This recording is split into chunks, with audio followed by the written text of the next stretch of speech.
బాడీలో షుగర్ ఉన్నంత వరకు, మనం డయాబెటిస్ అన్నంత వరకు ఈ ప్రాబ్లమ్ రికరెంట్ అవుతూ ఉంటుంది. సో, దీనికి ఏం చేయాలి అంటే, ఈ ముందరున్న చర్మాన్ని తీసేసేయాలి. దీన్నే మనము సుంతి ఆపరేషన్ అంటాం. సర్కంసిషన్ ఆపరేషన్ అంటాం. మన ట్రీట్మెంట్ రేంజ్ హాస్పిటల్‌లో మనం చేసే సుంతి ఆపరేషన్ ఏదైతే ఉందో అది కేఎస్ఆర్ స్టేప్లర్ సర్కంసిషన్ సర్జరీ. ఇందులో ఏంటంటే మనం వాడే బ్రాండ్ ఏదైతే ఉందో కేఎస్ఆర్ బ్రాండ్ స్టేప్లర్స్. ఇవి ఆటోమేటిక్‌గా డిస్పోజబుల్ స్టేప్లర్స్ అన్నట్టు.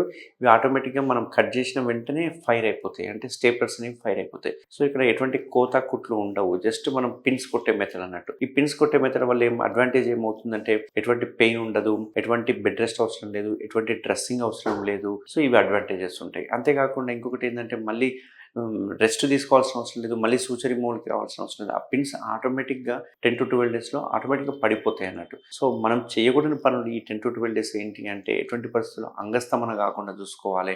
ఎర్లీ మార్నింగ్ ఎరెక్షన్స్ వస్తుంటాయి. దాన్ని కొంచెం కంట్రోల్ చేసుకోవాలి. లేవాలి ఎర్లీ మార్నింగు.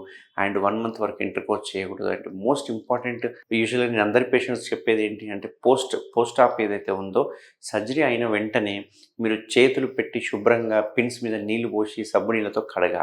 ఎంత కడిగితే అంత హీలింగ్ ఫాస్ట్ ఉంటుంది. జస్ట్ కడిగి డ్రై చేసుకుంటే చాలు. చాలామంది భయపడి నీళ్లు పైనుంచి పోయడాలు, ఫ్లష్ తోటి కొట్టడాలు ఇట్లాంటివి చేస్తూ ఉంటారు. అట్లాంటివి ఏం చేయొద్దు. జస్ట్ చర్మాన్ని వెనక్కని నీళ్లు పెట్టి శుభ్రంగా కడిగితే ఆటోమేటిక్‌గా అదంతా హీల్ అయిపోతుందన్నట్టు.